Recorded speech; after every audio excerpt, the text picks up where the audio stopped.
Léa sur 8 Blanc. Bienvenue pour la nouvelle édition du Petit JT. L'info à hauteur d'enfant. Nous sommes très heureux de vous retrouver depuis l'école du Biolay de Chambéry. Chambéry, justement, nous allons en parler aujourd'hui à travers son histoire et son patrimoine. Pour répondre aux questions des enfants, et elles sont très nombreuses, nous avons le plaisir de recevoir Catherine Friol, guide conférencier au service Ville d'art et d'histoire de Chambéry. Mais avant, nous avons préparé cette émission avec toute la classe de CM1-CM2 de Céline Croiseau. Je vous propose de regarder un petit reportage sur les coulisses des préparatifs et on retrouve notre invité.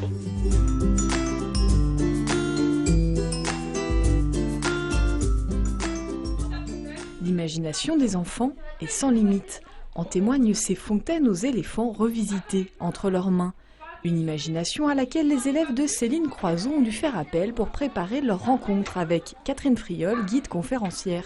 Pour l'émission, l'institutrice a choisi le thème du patrimoine de Chambéry. L'école a été affiliée l'année dernière à l'UNESCO et ça fait partie des thématiques en fait, de l'UNESCO.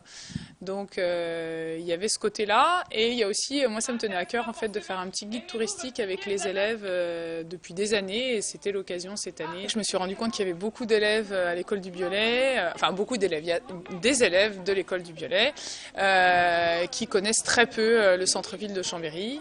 Le travail en petit groupe a porté ses fruits, les questions sont nombreuses. Sur le château des Ducs de Savoie, sur la ville de Chambéry et sur le métier de guide. Victoria. Aimez-vous ce travail en tant que guide touristique? On a fait des questions sur Chambéry, aussi sur le château, pour apprendre sur Chambéry, des lieux d'éléphants et voilà. On a parlé sur la ville de Chambéry, on a posé des questions sur les éléphants, c'était intéressant, on a appris des nouvelles choses. Les questions sont choisies, reste à désigner les apprentis journalistes qui feront face à la caméra et à la guide. Pour cela, l'enseignante improvise un petit jeu d'improvisation. Est-ce qu'il y a eu des chevaliers ou des rois dans le château? Bien sûr, c'est un château. Les questions sont exactes, les réponses encore approximatives. Les enfants attendent donc leur invité de pied ferme. Bonjour. Bonjour les enfants. Qui sont les ducs de Savoie? Alors, les ducs de Savoie font partie d'une très grande famille qu'on appelle une dynastie. Et ils sont arrivés après les comtes de Savoie qui ont d'abord régné, gouverné sur la Savoie. Au Moyen-Âge, la Savoie, c'est un petit pays qui ne faisait pas partie de la France, d'accord? Et ce petit pays avait une capitale qui s'appelait Chambéry. C'est pour ça qu'à Chambéry, il y a ce château très important qui émerge de la ville, qu'on voit de partout dans la ville. Alors on l'appelle le château des ducs de Savoie, mais on pourrait aussi l'appeler le château des comtes et des ducs de Savoie, parce qu'en fait, ce sont les premiers, les comtes de Savoie, qui ont commencé à construire le château de Chambéry. Qui habitait dans le château avant? Alors, il y avait énormément de monde, puisque le château, il jouait plusieurs rôles. C'était un château fort, donc il y avait des soldats qui surveillaient sur les chemins de ronde, sur les tours, qui surveillaient la ville de Chambéry. C'était un château résidentiel, où la famille de Savoie, ce qu'on appelle la famille de Savoie, les comtes et les ducs habitaient, même s'ils bougeaient beaucoup, ils allaient beaucoup de château en château dans tous leurs petits états de Savoie, mais ils étaient quand même très souvent à Chambéry. Donc là, ça fait beaucoup de monde parce qu'il y a toute la famille, les femmes, les enfants, les invités. Et puis il y a aussi des réunions importantes où on invite d'autres comtes, ducs d'autres pays. Il y a des fêtes importantes. Il faut savoir par exemple qu'au château des comtes et des ducs de Savoie, il y avait une ménagerie avec des animaux sauvages dans des cages, des oiseaux qu'on montrait à ses invités. Il y avait des jardins.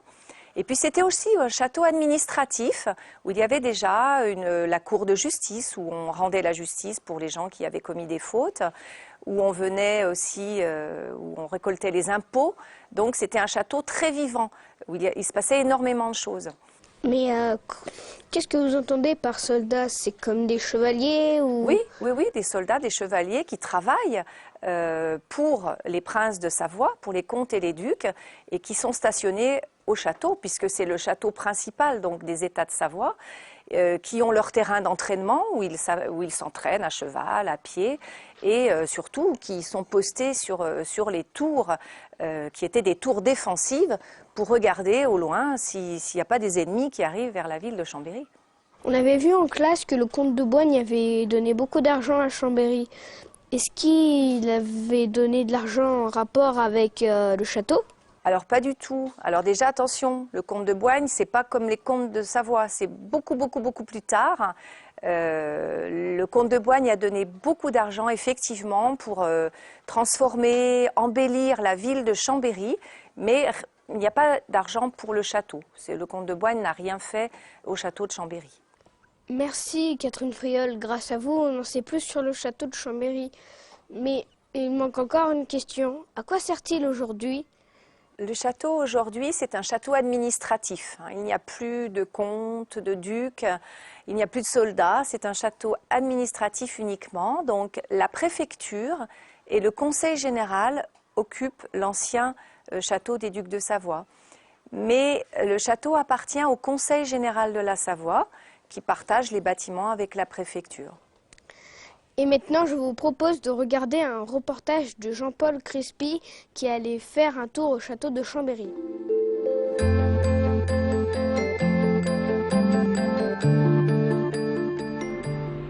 Château fort, puis palais princier, emblème et lieu de pouvoir des comtes et ducs de Savoie, le château de Chambéry a été le protecteur pendant près de 9 siècles de nombreuses administrations. Depuis 1860, année de l'annexion de la Savoie à la France, il abrite la préfecture et le conseil départemental de Savoie. Ces deux administrations s'inscrivent dans la tradition des lieux en maintenant sa fonction administrative. C'est la maison des Savoyards, c'est le château des Savoyards. Il appartient à la Savoie, il appartient aux Savoyards. Et donc, quelque part, c'est un peu le symbole de ce territoire et de son histoire. Lieu de rencontre privilégié, le préfet et ses services assurent la souveraineté de la loi républicaine.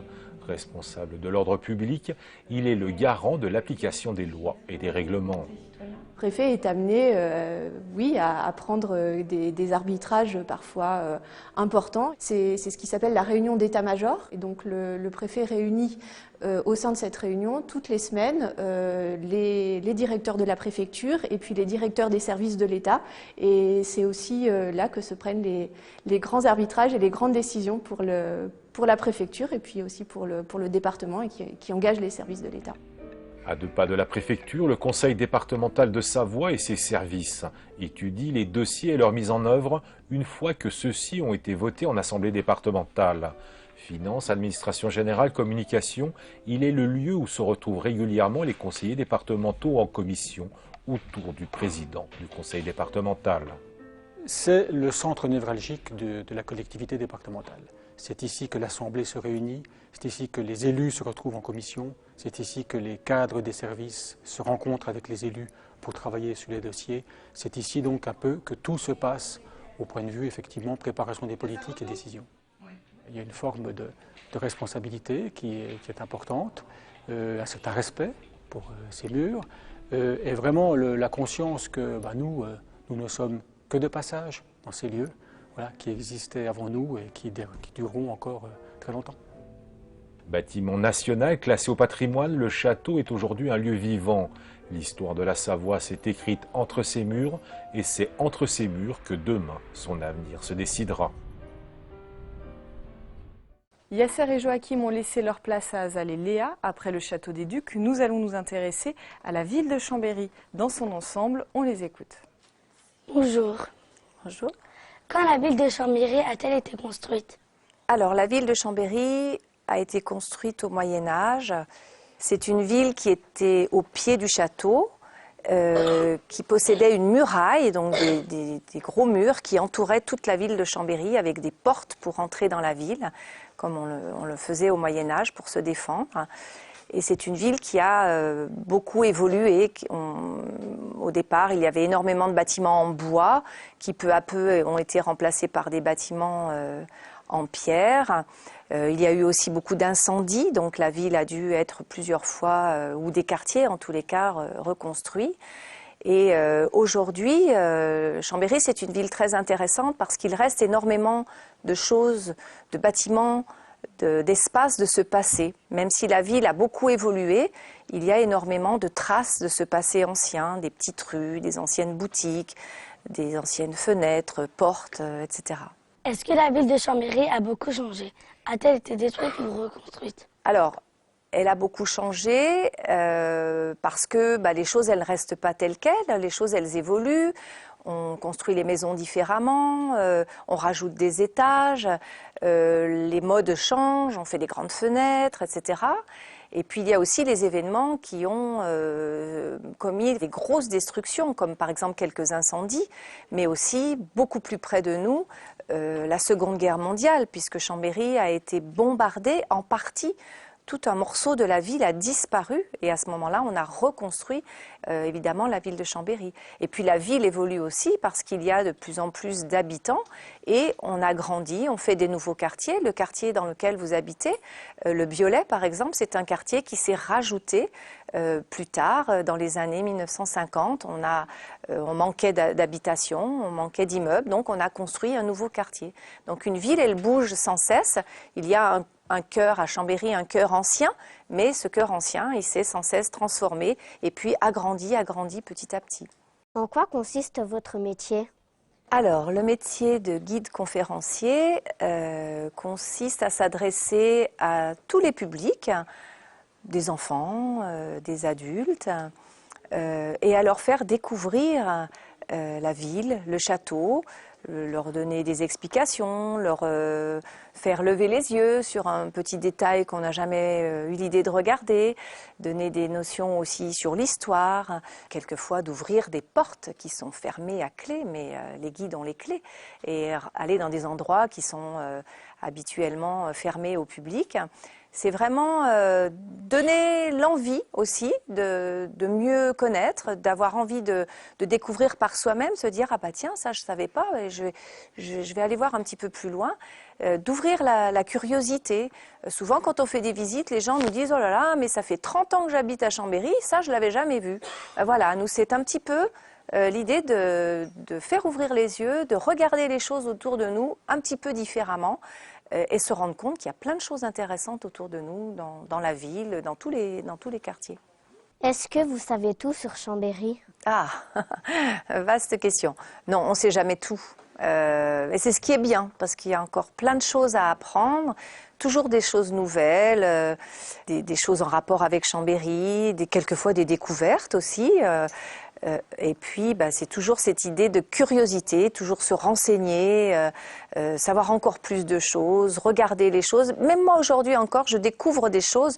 Pourtant, c'est vrai que je connais beaucoup, mais souvent, quand je prépare justement les visites pour les enfants et où je vais aller chercher des petits détails, j'en découvre encore. Donc, comme quoi, on ne sait jamais tout, mais on a toujours envie de savoir encore plein de choses. C'est ce qui est intéressant dans ce métier.